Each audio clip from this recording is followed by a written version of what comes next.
FunReviews here, and as you can see, I'm not wearing my usual hoodie. Few reasons for that, but I have a few things to explain. One, I am now on Facebook, link in the description to my Facebook page. Two, there will be no gameplay in this video, simply because I'm reviewing the PS3 version of Mass Effect 2,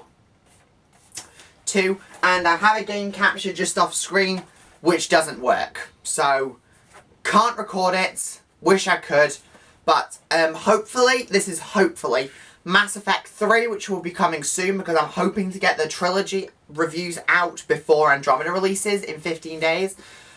So hopefully I'll be all caught up, putting all that footage for the Mass Effect 3 review. If not, I apologise. But let's not waste any time. Let's jump right in to Mass Effect 2.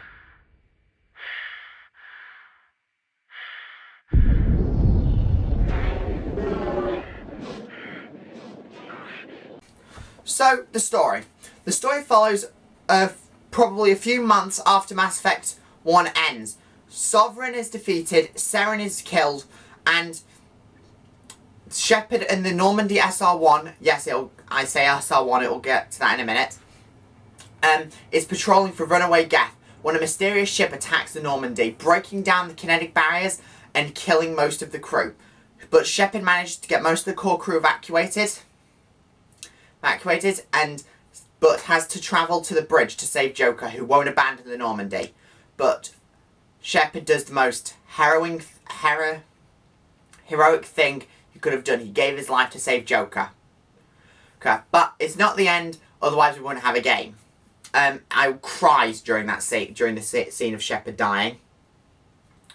But Cerberus saves Shepard, gives him a new Normandy, gives him his old pilot Joker back, and brings the crew back together, or at least some version of it. There's no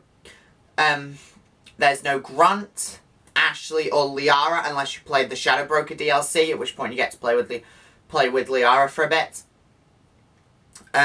So those of you that romance Liara, sorry. But since you've got a new crew, there is now, let's see if I can remember them all. Tali's back. There's Miranda, her Cerberus operative. Jacob, Cerberus operative. Morden Solus, a Solarian scientist. Legion, a Geth. Jack, who's a very powerful biotic. Kasumi from a DLC. And Zane, also from a DLC. And if I've got any wrong, tell me in the description. Also, there are new romance... Oh, and Grunt. Grunt's awesome. Also, there are new romance paths. You can now romance Jack, Tali, Garrus, Krios, I think his name's pronounced, who's also a crew member. And some others, I forgot. But there's also a new gameplay element, who I will talk about in a minute. But now let's move on to the presentation. The Alliance wants people to believe. But there's more to it. The Alliance declared you dead. They gave up. Cerberus spent a fortune to bring you back. Look, I'd be suspicious too. But right now we have to work together. I thought you deserved to know what's what. So, the presentation. Mass Effect 2 has been amazingly graphically upgraded from Mass Effect 1. The textures are a lot more bright, are a lot more vibrant and detailed. The GUI's been updated, the character models have been updated, the weapons have been updated, the effects have been updated. Everything has been updated. To the point where if I reviewed everything, this review would go on for hours. So I'm just going to jump straight into the gameplay because there are a lot of new elements to cover, and that'll probably be the longest section.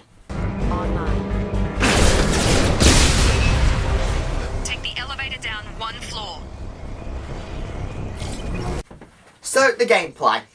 Mass Effect 1 and 2 are very similar but also different. They've got the same RPG elements and the same shooter elements, but Mass Effect 2 is starting to lean more towards the shooter element, but balances out quite well. But that's one of Mass Effect 3's flaws, but I'll get to that later. The actual gameplay has been updated, like I said, new romance paths. The whole overheat mechanic's gone with a new ammo mechanic. There are new abilities. And you can also import your character from Mass Effect 1, so all of the choices you made in Mass Effect 1 are all valid in this game. So say you chose to sacrifice the councillors to save the Citadel, those choices will affect your game. You can also punch the reporter in the face again.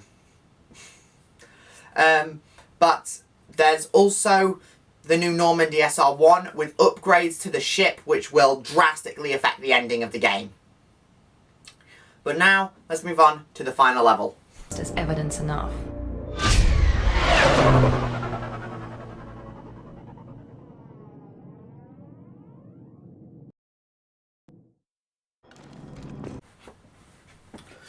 So, you've done it. You've recruited your team. You've gained their loyalty, which is some of the missions you can undertake in order to lengthen the game. You've upgraded the Normandy, which is very important. We find out that the collectors who serve the Reapers set a trap, luring the Normandy in so they can take the crew. Now, this is incredibly important.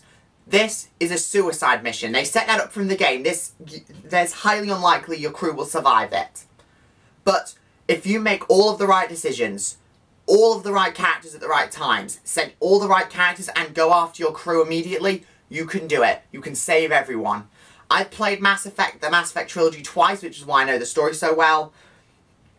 And the second time I lost a few people, but the first time I lost a few people, the second time I saved everyone. It turns out that the Reapers off from the Arrival DLC decided that, you know what, screw finding a way through the Citadel, we'll find our own way, paving the way to Mass Effect 3. But that's why the final rating for Mass Effect 2 is, you all know what the rating's gonna be. It's a 10. This is one of the rare instances where all of us critics agree in unison. Mass Effect 2 is a phenomenal game that I recommend you all go out and play this very second. Go! Why are you even watching this review? Go get it! Don't waste your time. Go to your local game or GameStop. Get it! But the brilliant story, perfectly crafted characters, the amazing presentation for the PS3, the upgraded combat and gameplay style, whilst also maintaining what we loved about the original and saves it from getting stale, as well as the gripping ending where you feel the weight of everyone you lose. It all congregates together to form an amazingly crafted gameplay experience that I recommend. In fact, fun review order here. Everyone buy Mass Effect 2. And I'll see you guys on the next Fun Reviews. Bye! Hey guys, thank you so much for watching this episode of Fun Reviews. So I figured I'd save you guys watching an update video and just update you here. Yes, I do have a official Fun Review Facebook page. So you guys can all go check that out if you want to. There'll be a link in the description below. But for those of you that want to see it, it's not updated yet, but there it is. You'll get to see, well, sort of just stuff that I'll be up to before the reviews come out. So you'll get to see probably a few on-set photographs of the sets for the Fun Review story whilst we're filming them. You'll get hints towards new reviews, but I'll just go out and tell you the reviews that are coming soon. The Great Wall movie review, the Lego Batman movie, Assassin's Creed, and Sing. They'll all be coming soon. Resident Evil Biohazard, Horizon Zero Dawn, the Nintendo Switch, Legend of Zelda Breath of the Wild, and finally, when it comes out, Mass Effect Andromeda. So, hope you guys enjoyed this episode of Fun Reviews. If you enjoyed it, be sure to leave a like, subscribe, and comment. Links to all social media I'm on, with the link to the Facebook and Steam group in the description below. And I'll see you guys on the next Fun Reviews. Bye!